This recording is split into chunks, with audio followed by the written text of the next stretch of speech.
마태복음 19장 13절에서 15절 말씀입니다. 마태복음 19장 15절에서 13절 말씀. 13절에서 15절이죠. 13절에서 15절 말씀입니다. 우리 한 목소리로 우리 오늘은 자녀들을 생각하면서 함께 읽겠습니다. 자, 읽겠습니다. 시작. 그때 사람들이 예수께서 안수하고 기도해 주심을 바라고 어린아이들을 데리고 오매 제자들이 꾸짖거늘 예수께서 이르시되 어린아이들을 용납하고 내게 오는 것을 금하지 말라. 천국이 이런 사람의 것이니라 하시고 그들에게 안수하시고 거기를 떠나시니라. 아멘. 네. 우리 말씀 듣기 전에 옆에 있는 성도님들에게 이렇게 축복하겠습니다. 당신의 자녀는 잘 될 것입니다 하고 인사하겠습니다. 시작. 아멘. 잘 될 수밖에 없습니다. 사람들이 예수님께서 자신의 자녀들을 안수해 주시길 바라고 또 어린아이들을 데리고 오죠. 그러자 제자들이 꾸짖습니다. 그리고 그 어린아이들이 주님께 가는 것을 허락하지 않죠. 주님은 이런 제자들의 모습을 보면서 야, 어린아이들 내게 오는 것을 용납해라. 천국은 이런 자의 것이다 라고 말씀해 주셨습니다. 그리고 안수하고 축복하시죠. 오늘 말씀을 통해서 간단한 말씀이지만 저 성도님에게 귀한 은혜를 주고 있고 우리가 살아가면서 우리 자녀들을 바라면서 또 꼭 행해야 할 귀한 열매를 주고 있습니다. 자, 19장 13절 말씀 한번 읽어보겠습니다. 시작.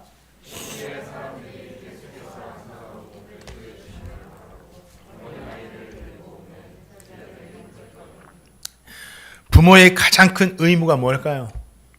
부모의 가장 큰 의무는 자녀들이 주님을 만나게 하는 겁니다. 자녀들이 주님을 만나게 하는 거 명심하세요. 사람들이 예수님께서 안수하고 기도해 주시길 바라고 어린아이들을 주님께 데려오죠. 같은 말씀을 기록한 누가복음에는 어린아이를 자기 어린아이라고 이렇게 표현해 놓고 있습니다. 아이를 데려온 사람들은 부모였죠. 부모입니다. 부모들이 자신의 자녀를 예수님께 데려온 거죠. 그 이유가 뭐죠? 예수님 만나서 안수기를 받고 축복받기 위해서 데려온 겁니다. 안수기도를 받는다라는 것은 주님께 단순히 축복기도를 받기 위함만은 아니었어요. 당시 아이들에게 문제가 있었다는 것을 의미하기도 합니다. 몸이 아픈 아이도 있었을 것이고 정신이 온전하지 못한 아이도 있었을 것이고 여러 가지 문제들로 인해서 고통당하는 자녀들이 있었다라는 거죠. 아무리 고쳐보려고 해도 고쳐지지 않는 문제들이 자녀들에게 있었다라는 거예요. 그런 아이들을 주님께 데려온 겁니다. 부모들이 자녀를 예수님께 데려오기가 쉬웠을까 한번 생각해 봅니다. 어려웠죠. 우리 성도님들 지금도 자녀들 신앙생활을 하고 주님께 데려 나오기 힘들잖아요. 이때 당시도 어려웠어요. 그런데 이 당시는 지금 저와 성도님이 생활하는 당시보다 더 어려웠습니다. 자녀들을 데려오기가. 왜냐하면 당시에 예수님은 서기관, 바리새인, 제사장, 사두개인, 종교 지도자들이죠. 이들에게 미움을 받고 있었습니다. 이들은 틈만 나면 예수님을 어떻게 하면 잡아 죽일까 그렇게 생각하고 있었다라는 거죠. 제자들도 예수님께서 십자가에서 돌아가시자 예수님을 따랐다는 이유만으로도 엄청난 어려움을 당하잖아요. 어떤 제자는 주님을 부인하기도 하고 어떤 제자들은 두려워서 도망하여서 숨기도 하고 그런 분위기였어요. 예수님께 나온다라는 것은. 이스라엘 백성들도 마찬가지입니다. 자칫하다가는 지금 도끼가 바짝 올라가지고 예수님을 어떻게 하면 좀 해야 할까 하는 종교 지도자들에게 미움을 받아서 불이익을 살 수가 있는 그런 시기였어요. 부모들도 그것을 잘 알고 있었습니다. 그런데 부모는 거기에 개의치 않고 자신의 아이들을 예수님께 데려 나왔다라는 거죠. 어려움 중에서도 데리고 나왔다라는 거예요. 예수님을 만나서 안수받기까지 여러 가지 방해들이 있었죠. 그러나 결국 아이들은 주님을 만나서 기도를 받습니다. 엄청난 은혜예요. 저와 성도님이 그동안 성경을 읽어서 알잖아요. 주님을 만나면, 주님을 만나기만 하면, 주님께 나와서 주님께 기도받기만 하면 모든 문제가 해결되었다라는 것을 저와 성도님 성경을 통해서 봤어요. 오늘 본문에는 기록되어 있지 않지만 아마도 안수 기도를 받은 아이들은 가지고 있던 모든 문제가 말끔히 해결되었을 거예요. 해결될 뿐만 아니라 우리 주님께서 그러잖아요. 천국은 이런 자의 것이다. 이 아이들은 믿음을 가지고 구원까지 받았다라는 거죠. 부모는 자녀들이 예수님을 만날 수 있도록 최선을 다해야 됩니다. 자녀들이 예수를 만나서 믿음을 가지고 은혜를 받고 구원을 받는 것이 부모가 자녀에게 물려줄 수 있는 최고의 유산이에요. 다른 게 유산이 아닙니다. 디모데는 바울이 이렇게 고백하잖아요. 내가 믿음으로 나았다. 바울의 뒤를 이어서 목회를 했던 사람이 디모데입니다. 그렇게 귀하게 쓰임받는 사람이었어요. 이러한 디모데의 신앙이 어디서부터 왔죠? 바울에게 배운 겁니까? 바울이 전해준 겁니까? 아니에요. 디모데전서 1장 5절에 보니까 어머니 유니게로부터 디모데의 신앙이 왔었다라고 분명히 기록하고 있어요. 어머니가 예수님의 신앙을 그에게 물려준 거죠. 부모인 저와 성도님도 자녀들에게 뭘 물려줘야 된다?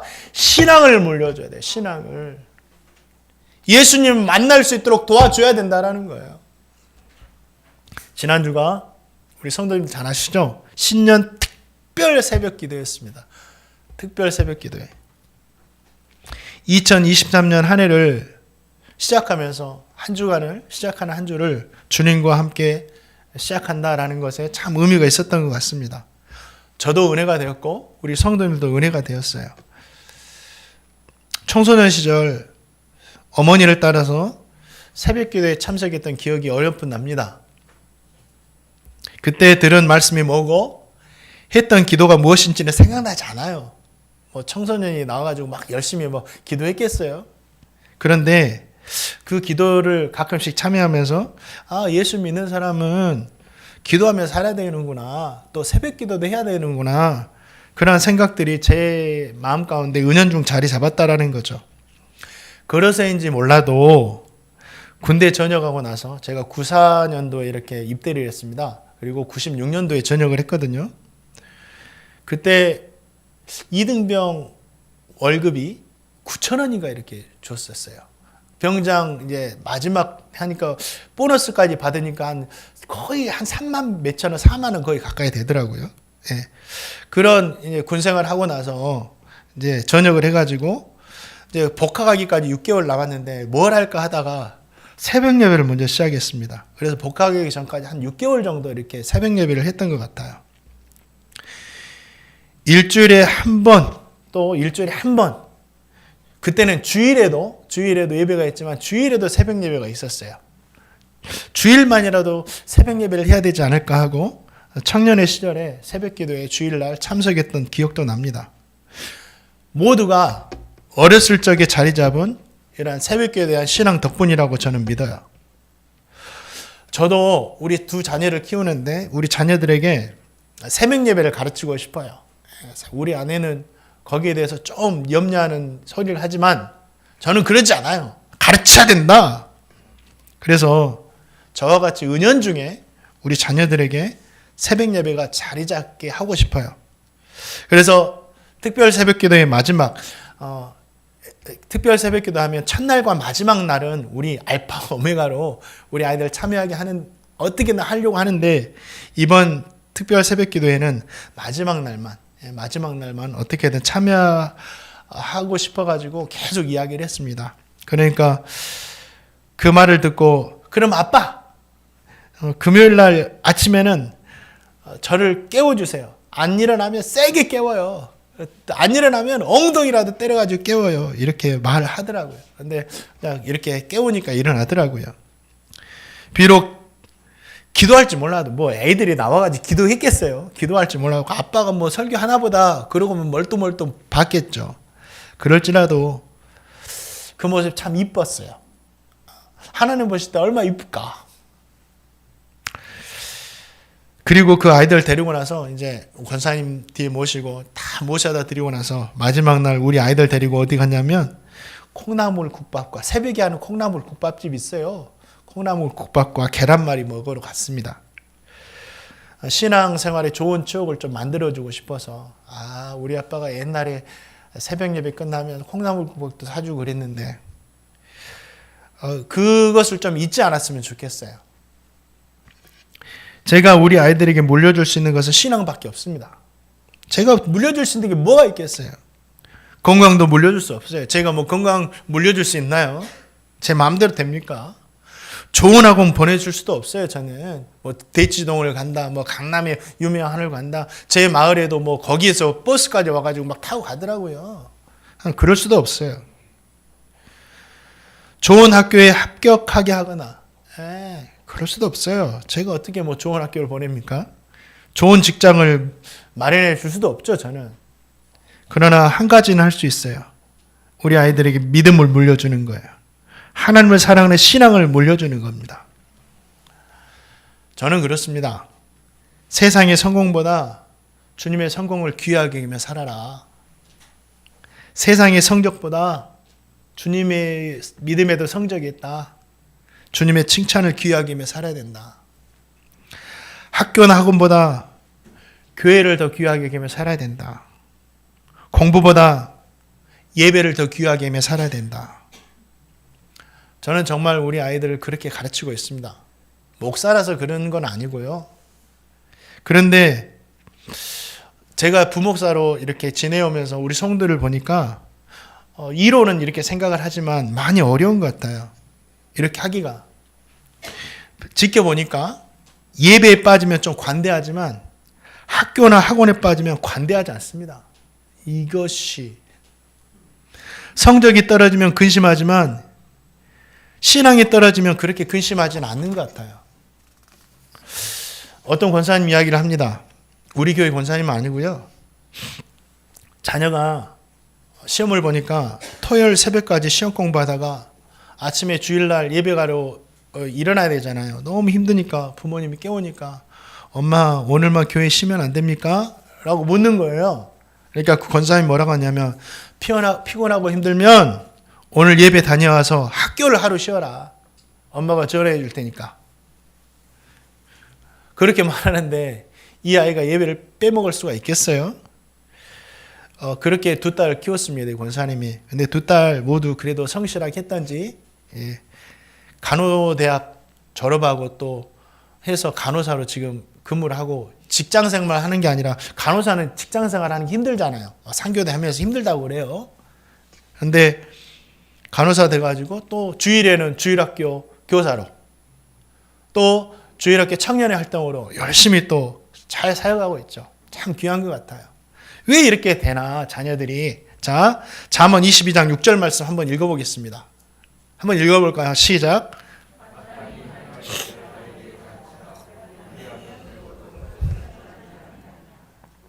그렇죠. 새벽 예배 차량을 운전하다 보면 성도님들과 이런저런 대화를 해요. 이번 주에 너무 기뻤어요. 특별 새벽기도 한다고 그래도 좀 더 많이 타셔가지고 너무 기뻤습니다. 이번 주에도 이렇게 대화를 했는데 어떤 권사님이 아들이 어렸을 적에 새벽 예배 데려가려니까 그렇게 안 가려고 때를 쓸 때요. 그래서 억지로 끌고 갔다라는 거죠. 근데 그 이야기를 듣던 이제 아들의 며느리가 뭐 대화를 하다가 자기도 새벽기도 가기 싫었는데 자기 엄마가 반주하라고 머리채를 잡고 끌어다가 피아노 앞에 앉혀놨다고. 그때 이제 20-30년 전 이야기니까 가능한 이야기겠죠. 뭐 이 이야기를 들으면서 저는 성도님은 어떻게 들을지 모르지만 그때는 제 때였거든요. 저 이야기입니다. 어떻게 하든지 부모님은 최선의 방법으로 우리 자녀들에게 신앙을 심어주려고 했던 그런 모습이었죠. 그게 좀 느껴져가지고 좀 공감이 돼가지고 참 은혜가 되었습니다. 사랑하는 성도님들, 자녀들이요 예수님 만나게 해야 됩니다. 자녀들이 예수님 만나지 못하면 잘 들으세요. 자녀들이 예수님을 만나지 못하면 그 어떤 것도 자랑이 될 수 없어요. 자녀들이 예수님 만나지 못했는데 서울대학 가서 자녀들이 예수님 만나지 못했는데 좋은 직장 가서 이게 자랑이 될 수 있을까? 여러분, 자녀들이 예수를 만나야 됩니다. 오늘 본문에 나온 부모들과 같이 자녀들이 예수를 만날 수 있도록 자녀들을 주님께 인도하는 복음의 통로 되시기를 주님의 이름으로 축원드립니다. 또 오늘 말씀을 통해서 우리에게 주시는 은혜가 있습니다. 마태복음 19장 13절 말씀이에요. 한번 읽어보겠습니다. 시작.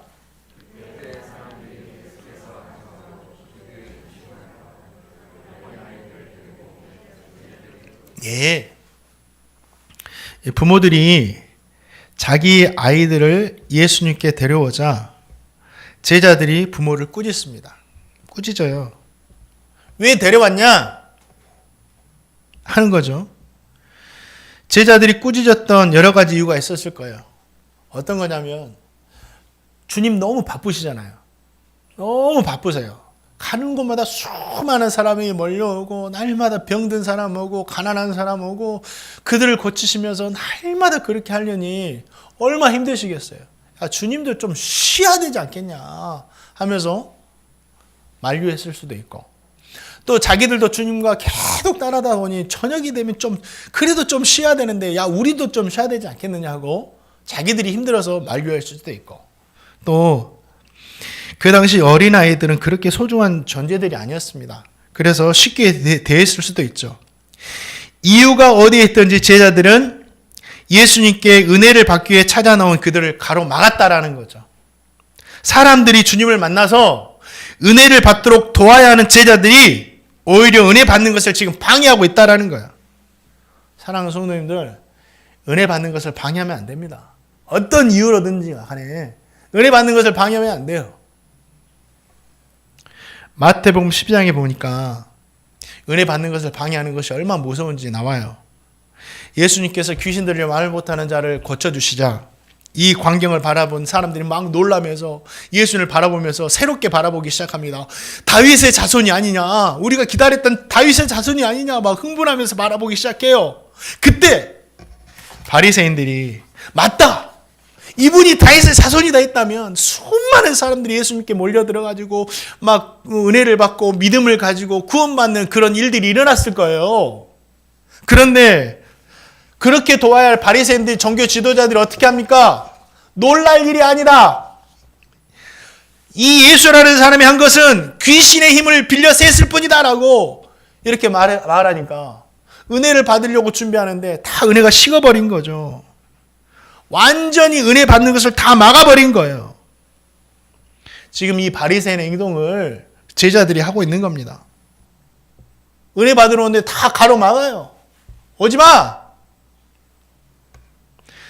제자들이라고 해서 모두가 믿음의 행동만 하는 것은 아니었어요. 주님은 베드로에게 뭐라고 하세요? 제자 베드로에게 사탄아 물러가라. 너는 나를 넘어지게 하는 자로다. 이렇게 말씀하신 적이 있어요. 예수님을 믿는 성도라고 할지라도 항상 천사의 모습만 하고 있는 것이 아닙니다. 성도가 은혜 받는 것을 방해하고 사탄의 도구가 될 때도 있다라는 거예요. 목사도 마찬가지예요. 자칫하다가는요, 주님께 은혜 받으러 나온 사람을 가로막고 이 많은 영혼들을 차별시킬 수 있는 가장 무서운 사람이 누구냐? 목사예요. 목사로 인해서 상처받고 신앙을 주저하는 사람이 얼마나 많은지 몰라요. 그러니까 이 말씀은 성도님을 향한 말씀이기도 하면 저에게 주신 말씀이기도 하죠. 우리는 축복의 통로가 돼야 되지 은혜 받는 기 오는 사람들 가로막는 사람이 돼서는 안 된다라는 거죠. 사랑하는 성도님들, 우리 성도님은 은혜의 통로가 되고 있습니까? 아니면 은혜를 가로막는 장애물이 되고 있습니까? 은혜를 가로막는 성도가 되지 않기 위해서 우리는 기억해야 돼요. 특별히 우리 오늘 자녀를 위한 말씀이니까 이걸 기억하십시오. 부모가 자녀의 신앙을 가로막으면 안 됩니다. 우리가 교회에 대해서 또 쉽게 말해서 목회자에 대해서 어떤 부정적인 모습이 보일 때 여러분이 정말 하나님을 살아계심을 믿는다면 그것을 하나님께 맡겨드리시고 기도하시기 바랍니다. 하나님 분명히 심판하세요. 심판하시고 고치십니다. 하나님의 교회인데 하나님이 진짜 종이라고 하는데 심판하지 않을까 합니다. 부모가 하는 모든 이야기는 자녀가 들어요. 그래서 부정적인 이야기 하는 것도 다 자녀가 됐습니다. 근데 부정적인 이야기는요, 자녀의 신앙을 가로막는 겁니다. 부모들이 비판받을 만하니까 비판하겠죠. 교회에 대한 비판을 하고 목회자에 대한 비판을 합니다. 그것이 설사 진짜 사실을 말하고 막 비판을 했다 그래요. 집에서 막 비판을 해요. 근데 그걸 누가 듣느냐? 자녀들이 듣죠. 자녀들이 듣는데 아무리 옳은 말이라도 자녀들이 그런 교회를 가고 싶겠어요? 자녀들이 그런 목사님이 하시는 말씀을 듣고 싶겠습니까? 그때부터는 목사는 목사가 아니죠. 사기꾼이고 나쁜 놈이죠. 그때부터 교회는 교회가 아닌 겁니다. 사랑하는 성도님들, 자녀의 신앙을 가로막는 것이 진짜 자녀들 듣는 데서 부정적인 이야기 할 때 신앙을 가로막을 수가 있는 거예요. 지혜롭게 해야 돼요. 지혜롭게. 또 한 가지, 은혜 받기 위해서 좋은 일을 할 때 가로막으면 안 돼요. 우리 지금 부모들이 자녀들을 주님께 데려 나온 것은 좋은 일이잖아요. 은혜 받게 하기 위해서. 그걸 가로막으면 안 돼요. 또 이것은 이제 자녀들을 주님께 데려온 것도 좋은 일이지만 교회 안에서도 여러 가지 하나님께 은혜 받기 위해서 하는 좋은 일들이 있어요. 근데 저희가 지금까지 부목사로 사역하면서 신기한 성도들이 계시는데 자기도 은혜 받기를 거절하면서 다른 사람까지 은혜 받지 못하게 하는 사람들이 얼마나 많은지 몰라요. 어떤 사람이 은혜 받고 나서 교회 와가지고 막 열심히 막 뭔가를 하려고 하는데, 야, 다른 사람이 다른 성도가 할 건데 뭘 그런 거 하냐고. 할 필요 없다고. 아이, 그거 그 관리 집사님이 다 청소할 건데 뭘 집사님이 다 하냐고 하지 말라고. 관리 집사님이 하겠죠. 근데 자기는 은혜 받고 교회를 위해서 무엇인가 해보려고 막 뭐 정리도 하고 청소도 하고 뭐 화장실 청소도 한번 해보려고 하는데, 아이, 관리 집사님 하니까 뭘 그런 걸 하냐고. 하지 말라고. 그거는요, 은혜 받는 것을 가로막는 겁니다. 자기 혼자 은혜 받기를 거부하지 다른 사람까지 방해하면 안 된다라는 거죠. 지금 제자들이 그러고 있는 거예요. 제자들이 그러고 있는 겁니다. 사랑하는 성도님들, 은혜를 가로막는 이 성도가 아니라 은혜를 받게 하는 통로로 쓰임 받기를 주님의 이름으로 축원드립니다. 자, 19장 14절 또 말씀 한번 읽어보겠습니다. 읽겠습니다. 시작.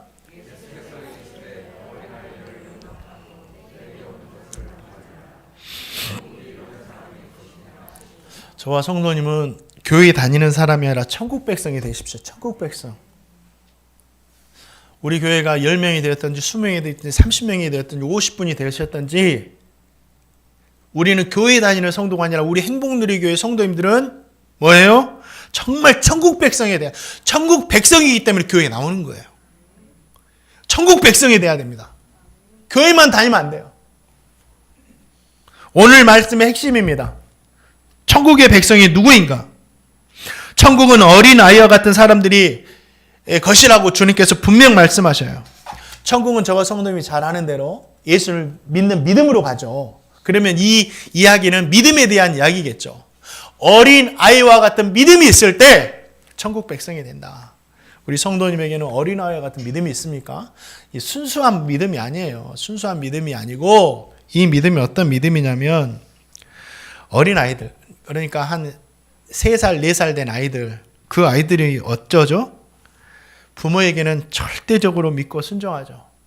부모밖에 없어요. 자기의 온 우주와 온 세상은 부모예요. 네. 그들에게 온 우주와 온 세상은 부모입니다. 절대적인 절대자. 엄마 아빠는 나의 생명을 주관하는 사람. 엄마 아빠 없이 나는 살지 못하는 존재. 그리고 엄마 아빠의 말은 순종하면서 기뻐하잖아요. 아이, 까꿍 해봐, 까꿍. 하면 엄마 아빠 기뻐하면 같이 기뻐하고. 그거예요. 이것이 어린아이가 하는 특징이고 성도들에게 필요한 믿음이다라는 거죠. 주님을 나의 생명으로 여기고 생명으로 여기면서 의지하고 주님의 말씀을 100% 믿고 그 말씀에 순종해야 된다는 거예요. 그 사람이 천국을 소유한 하나님의 백성이라는 거예요. 사랑하는 성도님들, 교회만 다니는 사람이 아니라 어린아이와 같이 예수님을 믿는 성도가 되시기를 주님의 이름으로 축원드립니다. 천국 백성이 돼야 돼요. 왜 그렇죠? 천국은 분명히 있기 때문에. 천국이 있으니까 천국은 행복하고 좋고 그러니까 우리가 좀 마음이 가벼워질 수 있지만 반대로 천국이 있다라는 건 뭐예요? 지옥이 있다라는 겁니다. 그래서 천국은 가도 그만, 안 가도 그만인 것이 아니에요. 지옥이 있기 때문에 천국은 반드시 가야 하는 거예요. 천국과 지옥 이야기하면 동화같이 듣는 사람이 있고 무슨 이단 소리 하나 하는 분들 계시는데 아니죠. 우리 주님도 천국에 대해서 말씀하셨고 지옥에 대해서 분명히 말씀하셨어요. 어떤 목사님께서 환상을 보셨는데 그분 간증해 보니까 지옥에 대한 환상을 보셨어요. 지옥에 대한 환상을 보고 나서 이런 말씀을 하시더라고요. 자신에게 마지막 설교할 시간이 주어진다면 저는 지옥에 대해서 설교를 하겠습니다. 그러면서 지옥 설교를 해요. 지옥은 절대로 가면 안 되는 곳이기 때문에 영원입니다. 천국이 영원이듯이 지옥도 영원이라고 우리 주님께서 말씀하셨어요. 이거를 다르게 해석하면 안 돼요. 주님께서 분명 말씀하셨어요. 영원이라고. 사랑하는 성도님들, 천국과 지옥은 동화나 소설이 아닙니다. 실제고 현실이에요. 바라긴 저와 성도님 그리고 성도님 가족 모두가 어린 아이와 같이 예수님을 믿고 모두가 천국을 소유한 천국의 백성 되시기를 주님의 이름으로 축원드립니다. 우리 마지막으로 15절 말씀 한번 읽어볼까요? 15절 말씀 읽겠습니다. 시작. 아멘. 주님은 부모들이 자녀들을 이렇게 데리고 오자 그들이 자기에게 오는 것을 막지 않으시죠. 그리고 안수하셨습니다. 우리 주님은 정말 많이 피곤하셨을 거예요. 우리 주님 얼마나 피곤하셨을까요? 그 피곤을 아십니까? 아실 거예요. 우리 성도님들도 아침 일찍 일어나가지고 다른 사람 다 퇴근하는데 퇴근하지도 못하고 막 8시, 9시, 10시, 10시까지 막 일하다 보면 그 피곤이 막 짜증도 나고 그러지 않나요? 우리와 같이 육신을 가지고 계셨기 때문에 우리 주님은요, 우리가 느끼는 감정, 피곤, 고단함, 힘듦 모든 것을 느끼고 하셨어요. 우리 주님도.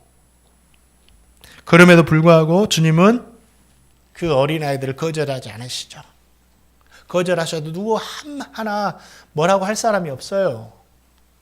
그런데 거절하지 않았어요.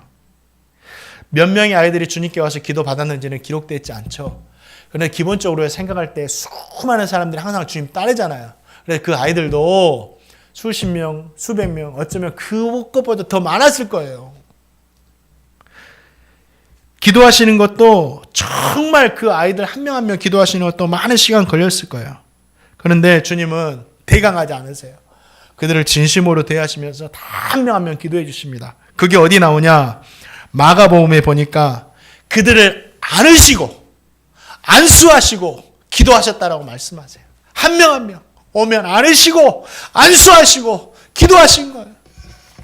수백 명이 넘는 아이들을. 주님이 진짜 그들을 사랑하셨다라는 거죠. 그렇게 그들을 축복하며 기도해 주셨다라는 거예요. 그때는요, 기도 받는 아이들도 좋았을 거예요. 근데 기도 받는 아이들보다 뭐예요? 그 아이들 데려온 아빠, 엄마가 더 기뻐했을 거예요. 우리 주님이 우리 아이들을 축복하신다. 야, 좋다. 저도 우리 하얀이 하람이 키우는데 이 아이들 안고 주님께서 진짜 이렇게 축복 기도했다면 너무 감격될 것 같아요. 주님이 축복해 주셨어. 주님이 기도해 주셨어. 우리는 주님께서 이 아이들을 안으시고 기도하시는 그 모습을 보면서 세 가지 정도 생각해 볼 필요가 있습니다. 교회는 어떤 곳인가? 교회는 찾아오는 성도들을 축복해 주는 곳이라는 사실이에요. 교회는 찾아오는 모든 성도에게 축복해 주는 겁니다. 성도들이 교회에 왜 옵니까? 물론 나를 구원해 주신 주님의 은혜 감사하고 그 은혜 감사해서 예배함으로 영광 돌리기 위해서 오지만 그 예배를 통해서 하나님으로부터 복과 은혜를 받기 위해 오는 거예요. 예배는 드림도 있지만 받음도 있는 거예요. 예배는 주님과의 교제입니다. 드림과 받음이 공존하는 것이 예배예요. 응답받고 회복되고 치유받기 위해서 오는 거죠. 그러니 교회는 아낌없이 우리 성도님들을 축복해야 됩니다. 절대로 이 축복에 대해서 인색하면 안 된다라는 거죠. 원수까지도 사랑하는 것이 교회인데 하나님의 복주심을 사모하는 성도들 사랑하고 축복하는 것은 당연한 거예요. 당연한 겁니다. 우리 교회가 이런 교회 되기를 축원드립니다. 또 한 가지, 교회는 우리 예수님처럼 어린아이를 귀하게 여기는 겁니다. 어린아이를 얼마나 귀하게 여기셨는지 주님 너무너무 어린아이들 좋아하셨어요. 다른 사람들은 오면 좀 그랬는데 어린아이들은 너무 반기셨어요. 천국이 이런 자의 것이다. 어린아이들이 내게 오는 것을 금하지 말아라 하면서 다 받아주셨어요. 저도 어린아이들이 참 좋아요. 아이들이 너무너무 좋습니다. 우리 장년 숫자도 많아야 되지만 저는 장년 숫자보다 어린아이 숫자가 더 많았으면 좋겠어요. 우리 기도해 주시기 바랍니다. 벳세다 광야에서 오병이어의 기적을 일으키잖아요. 수만 명의 사람들을 먹이시는데 주님 그때도 어린아이를 쓰세요. 어린아이가 드렸던 오병이어로 그런 놀라운 기적을 일으키시잖아요. 우리 주님은 어른들만 쓰시는 게 아니라 제자들만 쓰시는 게 아니라 어린아이도 사용하시는 분이셔요. 우리 행복누리교회 자녀들이 주님께 이와 같이 사용되기를 축원드립니다. 우리 자녀들이 얼마나 귀해요. 그렇기 때문에 자주자주 축복 기도해 줘야 됩니다. 우리 성도님들 주보 보면서 확인하셨는지 모르겠지만 2월 26일 개학을 앞두고 자녀 축복 주일이 있습니다. 그날은 한 가족으로 모여가지고 드리면서 자녀들을 축복하고 기도하는 날이에요. 유초등부 자녀만이 아니라 갓난 아이부터 대학생 자녀까지 졸업하고 취업을 앞두고 있는 우리 아직 취준생들까지 우리 자녀들 대상으로 하겠습니다. 그날은 우리 중고등부까지만 아니라 취준생까지 다 데리고 오세요.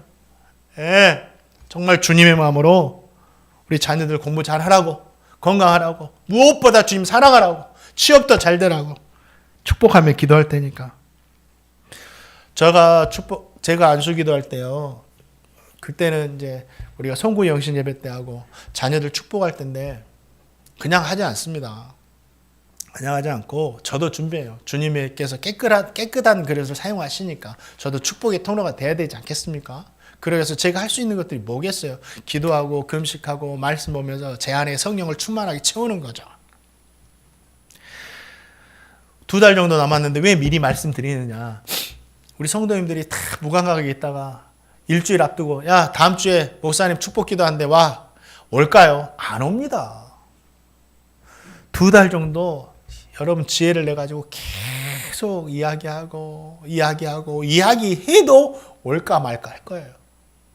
그러니까 2달 정도 시간 드리니까 오늘 말씀 진짜 마음에 받으시고 자녀들 그때 다 나와가지고 기도받게 하십시오. 저도 정말 기도함으로 주님의 마음으로 기도하겠습니다. 우리 성도님들 자녀면 돼요. 저는 소망해요. 뭘 소망하느냐? 주님께서 우리 자녀들에게 은혜 주셔서 이 아이들 중에 오병이어와 같이 쓰임받고 다윗과 요셉처럼 쓰임받는 자녀가 나올 것이다. 저는 소망해요. 사랑하는 성도님들 2달 정도 나왔습니다. 지금부터 잘 준비하셔가지고 그날 다 데리고 나오시기 바랍니다. 그래서 우리 주님께서 박철 목사를 통해서 저를 통해서 우리 주님이 안수하고 기도하실 수 있도록 그렇게 만들어 주시기 바랍니다. 마지막으로 교회는 소외되고 가난하고 심지어 회개하며 돌아오는 죄인까지 품고 기도해야 된다라는 거죠. 차별하거나 거절하지 않아야 돼요. 이들 모두가 오늘 말씀에 나온 어린아이이기 때문에 이 어린아이는 그냥 나의 어린아이만 말한 게 아니에요. 이 시대에 정말 소외되고 힘들고 고통받는 사람들이 다 연약한 어린아이입니다. 우리 행복누리교회가 그런 사람들까지 마음껏 품을 수 있는 차별 없는 그런 교회가 될 수 있도록 우리 성도님들 기도해 주시기를 주님의 이름으로 축원드립니다. 말씀을 맺을게요. 자녀들이 주님을 만날 수 있도록 돕는 지혜로운 부모가 되시기를 주님의 이름으로 축원드립니다. 성도들이 은혜를 받는 일에 있어서 우리 성도님들은 장애가 되면 안 돼요. 축복의 통로가 되세요. 축복의 통로가. 그래? 좋은 생각이다. 나도 함께 하자. 나도 함께 하자. 왜 나는 그런 생각을 못했냐? 우리 행복누리교 성도님들은 교회에 다니는 사람이 아니라 믿음을 가진 천국 백성 되시기 바랍니다. 다시 말하는데 천국은 반드시 가야 돼요. 절대로 천국과 반대되는 곳은 절대 가면 안 됩니다. 우리 교회가 축복을 원하는 어린아이 같은 많은 사람들에게 마음껏 축복하는 교회, 마음껏 축복하는 교회, 그리고 그들 모두가 복을 받게 하는 축복의 통로로 쓰임받게 되기를, 그런 일에 쓰임받는 저와 성도님 되시기를 주님의 이름으로 축원드립니다.